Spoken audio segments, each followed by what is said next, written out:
Praise the lord. ప్రతిరోజు అనుదిన వాక్యం ద్వారా మీరెంతగానో బలపడుతున్నారని నేను ఆశిస్తున్నాను.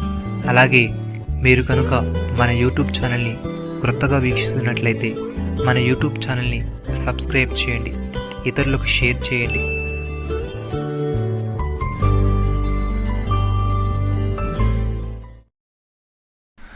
దేవుని కుమారుని నామమందు విశ్వాసముంచు మీరు నిత్యజీవము గలవారని తెలుసుకున్నట్లు నేను ఈ సంగతులు మీకు రాయుచున్నాను.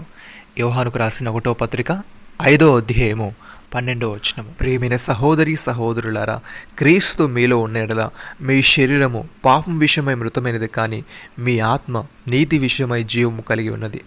మృతుల నుండి యేసును లేపిన వాని ఆత్మ మీలో నివసించిండలా, మృతుల నుండి క్రీస్తు యేసును లేపినవాడు చావునకులోని మీ శరీరములు కూడా మీలో నివసించుచున్న తన ఆత్మ ద్వారా జీవింపజేయును.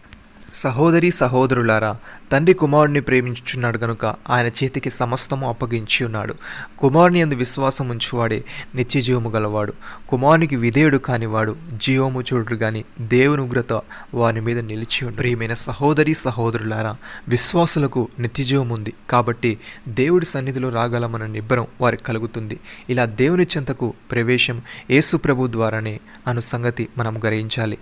దేవుడు మనలను విశ్వాసం మూలముగానే నిర్దోషులుగా నీతిమంతులుగా ఎంచాడు గనుక తర్వాత ఆయనతో మహిమలో అనంతకాలం జీవిస్తామన్న నిబ్బరముతో దృఢ విశ్వాసంతో మనం ఆనందించవచ్చు.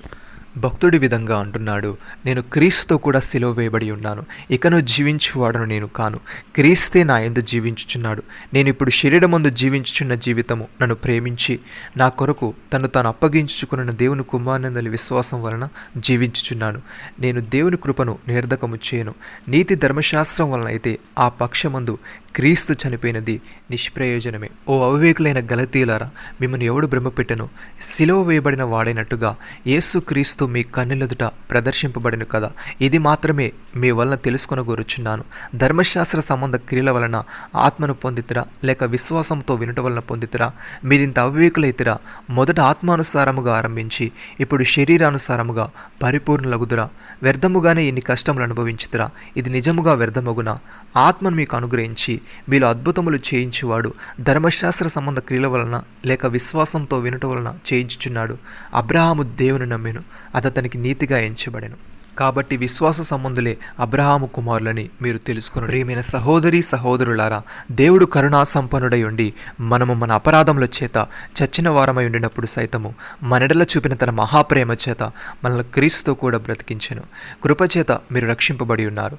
క్రీస్తు యేసునందు ఆయన మనకు చేసిన ఉపకారము ద్వారా అత్యధికమైన తన కృపా మహదేశ్వర్యమును రాబో యుగములలో కనబరుచు నిమిత్తము క్రీస్తు యేసునందు మనల్ని ఆయనతో కూడా లేపి పరలోకమందు ఆయనతో కూడా కూర్చుండబెట్టెను. మీరు విశ్వాసము ద్వారా కృపచేతనే రక్షింపబడి ఉన్నారు. ఇది మీ వలన కలిగినది కాదు, దేవుని వరమే. అది క్రియల వల్ల కలిగినది కాదు కనుక ఎవడునూ అతిశయపడ వీలులేదు.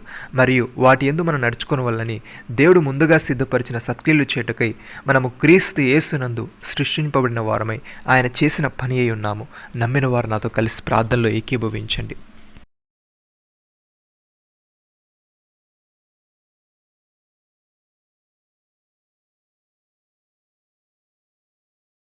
మమ్మల్ని మిక్కిలిగా ప్రేమిస్తున్న మా ప్రియ పరలోకపు తండ్రి, నీ నామందు విశ్వాసముంచు మేము నిత్యజీవము గలవారమని నీ వ్రాతపూర్వకమైన వాక్కు మా అంతరంగములోని అనుభవం మేము జీవిస్తున్న ప్రేమిస్తున్న విధానం మాకు రక్షణను నిశ్చయతను కలిగిస్తాయని నీవు తెలియజేశావు తండ్రి. నీకు స్తోత్రములు. మేము విశ్వాసము ద్వారా నీ కృపచేత రక్షింపబడి ఉన్నాము గనుక మహిమలో అనంతకాలము నీతో జీవిస్తామన్న నిబ్బరముతో దృఢ విశ్వాసముతో నీలో ఆనందించే వారంగా ఉండుటకు సహాయము దయచేయమని నీవు ముందుగా సిద్ధపరిచిన సత్క్రియలు చేయొచ్చు మమ్మను ప్రేమించి మా కొరకు తను అప్పగించుకున్న నీ కుమారుని విశ్వాసం వలన జీవించుటకు కృపచూపమని, మా శరీరమును మాలో నివసించుచున్న నీ ఆత్మ ద్వారా జీవింపజేయమని ప్రభు అయిన యేసుక్రీస్తు నామములో ప్రార్థిస్తున్నాము తండ్రి. ఆమేన్.